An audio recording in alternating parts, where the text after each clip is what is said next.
All right, ladies and gentlemen, welcome back. We are in round number 4 of our tournament. The buys through to day 2 and to our modern double elim have been awarded. This is now a playoff single elimination to determine who is going to be joining the other 4 in the modern double elimination tournament. I have joining me this round Mike Ingram. Yeah, we just finished standard. I'm on commentary now. Mike was able to snatch first in his pod, so he is through to day 2 and to the draft. Got through on lucky breakers. We had 3-2-1s. So 3-2-1. So you got the best of it. Yeah. So we got off to a quick start here. We got the Delve player here coming out with Carried, and no Carried from the Rug deck. Generally, of course, a big concern in the green-based mirror matches. Carried versus no Carried is very. Callahan says, "I'm sorry about last night," in the chat. He'll get what's coming to him. Don't worry. All right, so it looks like we're seeing a Thoughtseize here. We see 2 Xenagos, a Crater's Claw, 2 Goblin Rabble-Masters, and a Polychronos. So with only a Carried for defense, these Rabble-Masters could get out of hand really quick. Yeah, definitely. So. And the other problem, of course, it's easy for Mackenzie to have one removal spell. He doesn't have enough mana to 2? cast anything else, so no. I think taking the Rabble-Masters there is correct. Now, if he has a Hero's Downfall, he'll be able to knock out the other Rabble-Master before it generates any pressure. He could even cast it on this turn. He could, yeah. Step. Actually, be better to do it before combat, because then he wouldn't even get a token. Yeah, exactly. So here we're going to see the Rabble-Master. And I think Mackenzie's on it. And Mackenzie is just snapping right on it, saying, before combat, nope, get out of here. No. Does not want to let him get any value out of that, and that is basically how you have to deal with Rabble-Masters. So both Rabble-Masters are removed. Now Warr needs a land, or he can't cast anything. So he's actually in a pretty charged spot here. He looks like he picked up the other land. Yes, because he had a fetch land, and he played a Mana Confluence. Yeah. That's right. So here is a Satyr Wayfinder here. He's going to find... We're delving. It looks like he's finding 4 lands, in fact. So graveyard getting pretty full. Do you think and I think he takes the fetch land here to get his blue mana online. Also, it adds another card to the graveyard. Exactly. Pretty sweet. You get your land and you don't lose delve value. No. It's pretty good. So I haven't seen this deck yet. I'm not sure how good it is, but it's off to a good start. Yeah, he's of course, now decks like this obviously spend the first few turns of the game setting up. What are the big cards that he's setting up into in his list? I have his list, right. Does he have Treasure Cruise or what's the he's other playing one 4 Sidisi Brood Tyrant. That's the that's the one that the zombie whenever creatures go to the yard. Yeah, if one or more dudes go to the yard, you make a zombie. He's also playing 3 copies of Necropolis Fiend. And that thing is pretty scary. So what other Otherwise, interactions does he have? What delve cards does he have? 4 copies of Murderous Cut. And he's got a Soul of Innistrad for graveyard interaction as well. Is he playing any of the blue draw delve cards? It doesn't look like it. That's an interesting choice. It is literally only green-black splashing Sidisi. Sideboard has some blue cards in it. Yeah, it's a single Treasure Cruise inside. Yeah, 1 Treasure Cruise on the board. I think maybe this deck could benefit from some main, but we'll see how it goes here. We'll judge until. So we got a Polychronos on the opposite side of the board here. It's looking pretty threatening all of a sudden. Yeah, if Mackenzie doesn't have a way to get this off the board relatively quickly, then yeah, this thing is going to start attacking for large chunks. As a Green Devotion player, you know how hard that guy hits. I got blown out by 2 in the green mirror, which I despise. Everybody despises that one. It's first to Polychronos wins almost every time. Yep. Because then you just kill your opponent's mana dorks, and then he doesn't have enough mana to monster seeds to kill yours. With no Burning Tree, you can't really catch up on the devotion that quickly. No, exactly. There's no explosion and be like Burning Tree, Burning Tree. No. Here we're gonna see how is that Sidsi? How powerful Sidisi actually is. 1 creature, 2. So there goes a Necropolis Fiend. So he is going to get a zombie, and now he's going to delve away a whole lot of stuff and cast a Necropolis Fiend. That's pretty good turn. Yeah, that's pretty ludicrous. So he's going to leave a couple of cards in the graveyard. Of course, you do need further cards to power the Necropolis What's the Fiend. power toughness of Necropolis? He's a 4/5, I believe. 4/5 flyer. With, of course, the like Tombstalker. The pay X, tap, exile X, -X to something. Yeah. Removal on a stick. So Mike is in a lot of trouble here with his Pelucranos. His opening strategy was completely dismantled by Thoughtseize. Yeah. Thoughtseize is a good card. Yeah, that's the best that he can do, but I don't know if it's going to be enough here. No, Mackenzie, I think, had just an absolutely bonkers turn last turn, adding 9 power to the board. I mean, he attacks Pelucranos, but Mackenzie can just chump this all day with his endless stream of zombies that are likely to come out. And there goes the Wayfinder. The other problem is that he can chump with that stuff and just continue feeding the Necropolis Fiend and his other Delve cards. Looks like he's down to 1 card in hand right now. I guess the Necropolis Fiend is a good choice. Yeah. So here comes the Sidisi, which is going to mill. And he does hit a creature.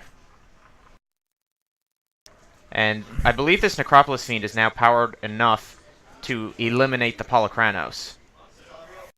It looks like Sidisi went upstairs instead of going after Xenagos. He knows that Mike has the replacement Xenagos in hand. And yeah, here's exile 5 cards, -5/-5 to Pelucranos. Things just seem to keep going from bad to worse here for Mike. His Immortar's gone from the format now. This is almost an unrecoverable board position for these colors. I'm inclined to agree with that.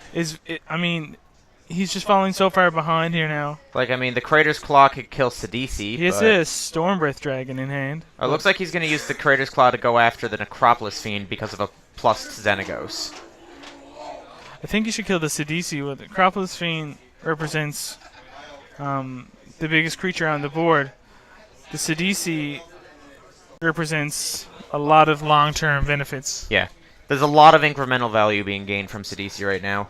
I guess, though, the dragon can come down and just block the Sidisi next turn if it had to. So I think that's his plan, is maybe also trying to clear the air for the dragon. So he does hit a creature. He does. Courser, Crufix, Palace, and Thoughtseize go to the bin. So he eliminates one of the zombies. And actually, did he block a zombie, or did he trump the Sidisi? Because it's almost much better just to take a zombie off the table and take 1 damage than to block the Sidisi. Yeah, I'm inclined to agree with that. It looks like he just blocked the Sidisi. Oh, and here is Soul of Innistrad now. Big 6/6 Death Toucher. So now Mike has nothing on board, facing down a wall of dudes. Yeah. 2, 4, 6, 9. What, 15 power on board now for Mackenzie? And what's the soul do? What's its ability? It brings back up to 3 creatures from your graveyard, I believe. To hand, yeah.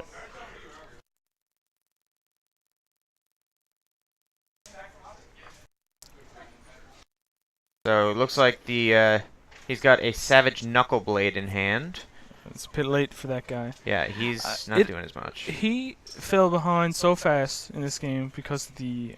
I think the Thoughtseize just completely broke his back in this game, and then Hero's Downfall continued. I mean, if he had had the double Rabble Master, turn 3 Rabble Master, turn 4 Rabble Master, it would have been quite a good opener, but it just got completely dismantled, and with that, everything else was just a bit slow. It looks like Murderous Cut is going to knock this out, and now Mackenzie just has lethal on board. Mike is actually having a little bit of a struggle today. He went 0-3 in the group. He takes the first loss here. Yeah, Mackenzie Fowler is going to go up 1-0. Bug Delve is going to take down Rug Monsters in the first game here. So now the players are going to move to their sideboards. Mike, you have Mike Warr's list. What does he have in his sideboard that can help in this matchup? So he has a Cetessan Tactics, very good here. He also has Arc Lightning, which does 3 damage to DC's 3 power. Can Arc Lightning target all on 1 creature? Yes. Okay, so you don't have to divide it. He has Anger of the Gods as well. Yeah. So if in Anger of the Gods also exiles, so it could clear out all the zombies in Sidisi in one swoop. It clears out all the mana dorks as well, which Yeah, is worth so I noting. think he has to bring in Anger of the Gods, Mm-hmm. Arc Lightning, and maybe Tactics here. Possibly sideboard out of some of his own mana dorks and take a little bit more of the controlling stance. His Teamer Charms, does that put on top? I'm not sure what it does. No, the Teamer Charm is a mana leak. Mm-hmm. It's +1/+1 to a creature, and it fight, fights something. Yeah. And I can't remember what the third effect is. That seems pretty weak in this matchup, especially against a deck with that mana dorks. He's not gonna be far enough ahead that he can really reliably leave up the Teamer Charm. Yeah, I agree. He needs to try and he needs to continue to commit to the board to try and keep up. Let's get a full text on Teamer Charm. +1/+1 in fights. Can't block. Counterless play 3, and creatures with power 3 or less can't block. So you should probably sign out the Teamer Charms for the Arc Lightnings. Give him some advantage here. The only question is he's playing 8 mana dorks, and bringing in Anger of the Gods. It's a tough board call to make. So if you saw, you probably still leave in the Caryatids because or the Rattleclaw Mystics, one or the other. Yep. And then you take out all the other ones and just rely on the Anger of the Gods to get you there. Yeah, I think if your plan is to board in Angers, you have to cut some number of your dorks The at Tactics least. is quite good as well because you could Tactics Pelucranos and kill the Sidisi and Necropolis Fiend. Yeah, the Necropolis Fiend is what I was more concerned with. Right. Yeah. So yeah, I think he needs to almost change up the style of his deck quite a bit here. It seems like he needs to try and go more controlled. Also, the other option here is he's on the play. He could leave in all the ramp on the play. Right. And just say, I'm on the play here. I'm going to rely on my ramp. I'm going to get ahead and stay ahead. And then when he's on the draw, change to the Anger of the Gods plan and board out the ramp when it's much less effective. For sure. On this one, go in sort of the... I think I would leave in the dorks in this on the play. Go the ramp up, maybe play an early Rabble Master, that sort of deal. But it looks like he's pulling the Angers out of his sideboard here, so it looks like he's trying to shift. Yeah, I think this play is much better on the draw.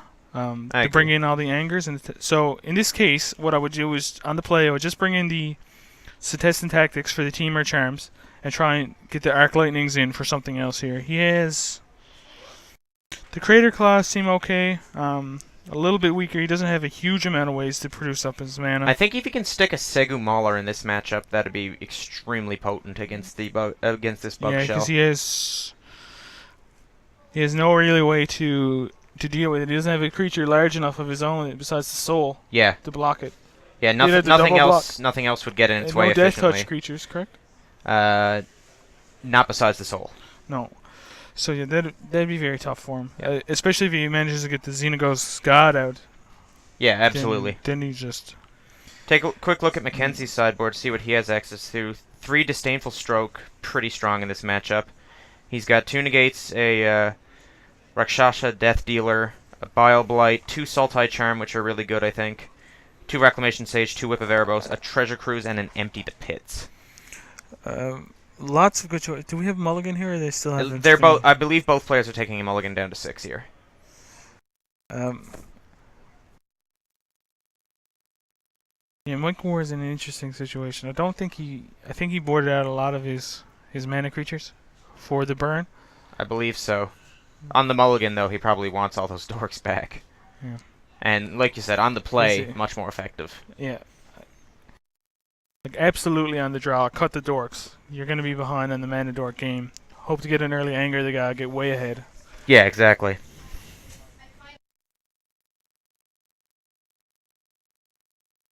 Anger God seems really powerful in this format. Really Anger of the Gods is quite a good card in this format, I found. I mean, I played Blue-White-Red Control this past week. And so Mike's hand looks like he's got a couple of lands. He's got a Rabble Master, Pelucranos. It looks like he's gonna keep it. I think you're right. I think it's Pelucranos, he's got Rabble 3 lands. and 3 more land. He's got 4 land in. Yeah. Oh well, there's a Caryatid, so that was a good draw. Right on time. Yeah. Perfect timing on the Caryatid. So now, do you play the Pelucranos, or I mean the Rabble Master, because it gets more value the longer it's out, or you just jam Pelucranos? Or do you jam Xenagos now? I still don't think. I think Xenagos has immediate effect, where the other ones have ramp up time. It looks like he's just going to go with the fatty. Never a bad choice. No. It's the most vulnerable to Mackenzie's removal, but it is also the best if it lives, and it looks like it's not going to live. So the Polychronos bites the dust to Hero's Downfall.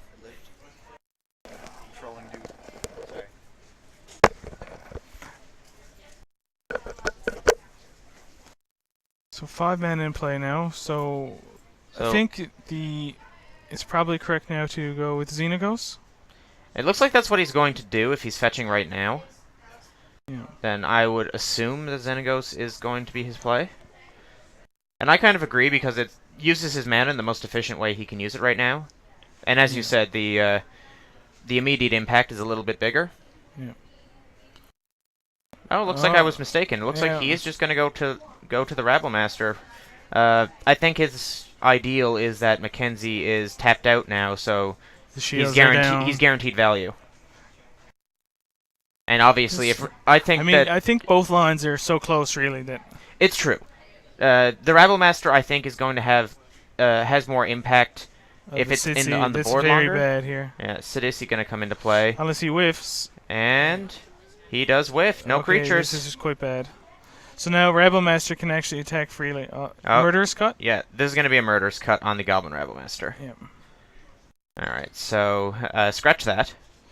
Rabblemaster is going to bite the dust. Okay, not as bad a situation here. He has lots of active draws. So it looks like he's going to pick up a Scryland for the turn. And now we get to follow up with the Xenagos, so yeah. Decent plays. Did he bottomed that card, correct? I believe he did, yep. I believe it was another land. Here is the Xenagos. If he cut a lot of the mana dorks here, almost any card that he's drawing is fairly active. Yes. So the only thing that he's going to bottom here are likely mana dorks and land. I mean, that's obviously one of the biggest drawbacks to playing these dork-heavy decks is that they're in the later portions of the game. Sure, if you get the correct split, it's fantastic, but you can just get clogged up on them. So we have another Hero's Downfall. Yep. Yeah, Downfall Mackenzie, takes care of Xenagos. Mackenzie has got all the removal. He's got the answers. Since he can't really attack here, it's not really worth trading out for 2 tokens. No, definitely not. But it looks like he's thinking about it. I mean, if he has another one in hand, he might have a Murderous Cut in hand to try and risk try and get around a double block. But it looks like Mike's not even double blocking. Oh, I think that's like a big misplay. To just chump it there? Yeah, I'm pretty sure Sidesi is just a 3/3, right? Yes, that's correct. Absolutely. That is a big misplay. Yeah. We're going to take a... Assuming that it's a 3/3. Yeah, we're going to take a confirmation look at Sidesi to confirm that, but I'm pretty sure it's a 3/3. Sidesi, yes, it is a 3/3. And with only one, I believe at the time Mackenzie only had 1 card in hand, so the likelihood of him having another removal spell was pretty low, and I'm pretty sure he just had to go for it there. Alright, so it looks like some more cards get milled. Now Sidesi's just tearing him up, unless his last card in hand is Anger of the Gods. If Mike has an Anger of the Gods in hand... This is going to be an Acropolis Fiend. Soul of Innistrad also hitting the bin there for Mackenzie, so that Disentomb effect will be active should he desire it. Looks like he's going to get rid of some cards. There is the Fiend. And once again, I think we're in a position that Mike is just way too far behind at this stage. Mackenzie with no cards in hand. We still have a chance here. Theoretically speaking, I think both players are in top deck, right? Anger the Gods into Crater's Claws, possibly. Is that the only thing that deals enough damage to kill? Well, let's have I believe it's the only thing that does enough power to kill the Necropolis Fiend. I think you're right. Unless Temur Charm got left in. Yeah. But it looks like his draw was an Arbor Colossus. That's a good one. Well, that definitely blocks the road. So there's not enough in the graveyard to... No, but there will be. Yeah, there will be if the Sidisi attacks. So CC attacks before it blocks, activate the... Yeah, so... I think that... Okay, so... Mackenzie playing quite solid here. Yeah, so Mackenzie is going to declare his attackers, and he's Mike saying... knows. Yeah, Mackenzie's like, no, hold on here. So there it is. he is going to tap 6 mana, exile 6 cards. He is going to knock out Arbor Colossus pre-blocks. So much removal coming out of this deck. Yeah, So there is only board presence. There that goes. Now at this point again, Mike is just so far behind. I can't imagine. He still has the anger and the Crater's Claws line, but that's all he has. Yeah. Mike is at 11 here now. This is. He also didn't block a zombie with the carry. It looks like. There's anger. So that's half of the coin. Yeah, so that's one side of it. Now the make sure Mackenzie exiles those. Yeah. That is hugely relevant. There they go. Yeah. Alright, so now it is Necropolis Fiend versus Empty Board of Mike's. Attack for 4. So he needs the Crater's Claws now. It looks it's just Mackenzie just a carry.